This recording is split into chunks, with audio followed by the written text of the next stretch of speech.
बिस्मिल्लाहिर्रहमानिर्रहीम। अस्सलामु अलैकुम।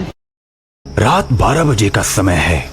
चारों तरफ घोर अंधेरा और सन्नाटा है। हर रोज की तरह आज भी रमेश रात के अंधेरे के बाद घूमने निकलता है। तभी एक तेज रफ्तार ट्रैक्टर रमेश को बाल बाल बचाते हुए उसके बगल से गुजरता है।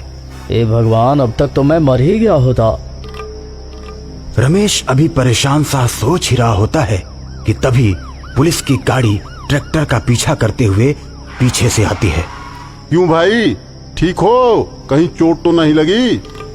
हाँ जी सलाम साहब। नहीं, ज्यादा कुछ चोट तो नहीं लगी, पर किस्मत ठीक थी जो मैं बच गया, वरना आज तो मैं कुछ चल ही गया था। किस्मत तुम्हारी अच्छी है जो बच गए, वरना इस ट्रैक्टर के सामने जो आता है वो मरता ही है। अब तक 100 से ज्यादा लोगों को मार चुका है ये ट्रैक्टर। पूरे 6 महीने से इसके पीछे लगा हूँ। न इसके ड्राइवर का पता चलता है न इसके मालिक का। हे भगवान, तुमने तो बचा लिया मुझे।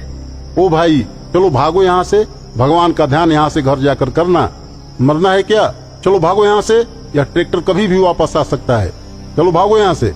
इतना कहकर पुलिस की गाड़ी तेजी से आगे बढ़ जाती है और रमेश दौड़ते हुए अपने घर आ जाता है। वो सोने की बहुत कोशिश करता है, लेकिन उसको नींद नहीं आती। उसकी आंखों के सामने ट्रैक्टर का दृश्य बार बार नजर आता है। आखिरकार रमेश उठकर बैठ जाता है। अरे, ट्रैक्टर तो एकदम मेरे पीछे आ रहा था, फिर उसने मुझे कुचला क्यों नहीं? पुलिस वाला तो कह रहा था कि ये 100 से ज्यादा लोगों को कुचल चुका है, फिर उसने मुझे क्यों छोड़ दिया? कुछ तो राज है। सुबह जब रमेश अपने ऑफिस जा रहा होता है तो रास्ते में भीड़ देखकर रुक जाता है। उतर कर देखता है तो फुटपाथ पर 4 लोगों की लाश पड़ी हुई है और भीड़ ने घेर रखा है। अरे भैया, ये किस गाड़ी ने कुचला इन लोगों को? भाई साहब, पता नहीं किस गाड़ी का काम है, लेकिन कुछ लोगों ने ट्रैक्टर की आवाज सुनी थी। अब वैसे ही ये कितने बजे का काम है? पता नहीं साहब, हम तो थके हारे आते हैं और खाना खाकर सो जाते हैं, लेकिन कुछ लोग बता रहे थे कि ये रात को 12 बजे का हादसा है। अच्छा, तो ये बात है, अब मैं समझा। पता नहीं साहब, इन भिखारियों से किसी को क्या दुश्मनी हो सकती है। रमेश और आदमी बात कर ही रहे होते हैं कि तभी पुलिस की गाड़ी आ जाती है। क्यों भाई, क्या पूछताछ हो रही है? नहीं, कुछ नहीं साहब। वो तो मैं ऑफिस जा रहा था तो ये भीड़ देख के रुक गया। भाई, तुम रात को भी मिले थे और फिर मिल गए। अजीब सा है, ट्रैक्टर भी तुमको नहीं छू पाता और बेचारे भिखारियों को कुचल देता है। तुमसे तो पूछताछ करनी ही पड़ेगी। अब तुम्हें थाने बुलाना पड़ेगा। नहीं साहब, मुझे तो ऑफिस जाना था, मैं तो बस यूं ही भीड़ देख के रुक गया। मैं जा रहा हूँ सर, मैं जा रहा हूँ। इतना कहकर रमेश ऑफिस के लिए निकल जाता है। सिपाही, इस आदमी पर नजर रखना। इसका संबंध कुछ न कुछ जरूर खूनी ट्रैक्टर से है। उधर रमेश ऑफिस जाते समय और शाम को आते समय पुलिस वाले और ट्रैक्टर की ही बात सोचता रहता है। फिर से रात को सोने की कोशिश करता है, लेकिन नींद नहीं आती और सोचता रहता है। तभी अचानक उसे अपने दोस्त के साथ हुई घटना के बारे में याद आता है।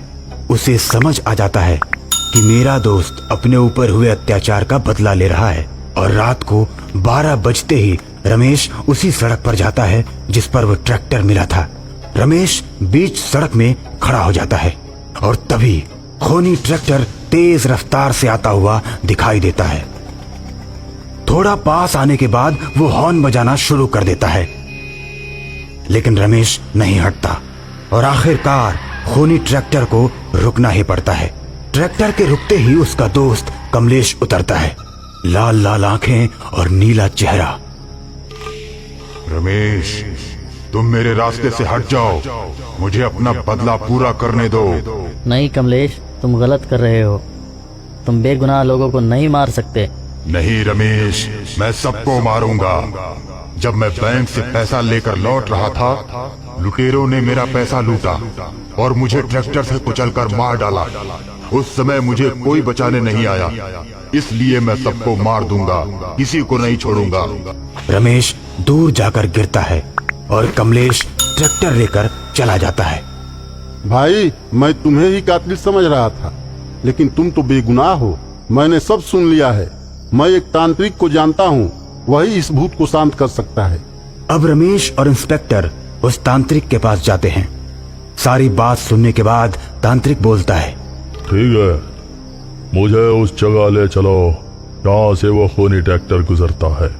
रात को 12 बजे रमेश, इंस्पेक्टर और तांत्रिक उसी रोड पर आ जाते हैं और थोड़ी ही देर के बाद खूनी ट्रैक्टर तांत्रिक की तरफ आता है।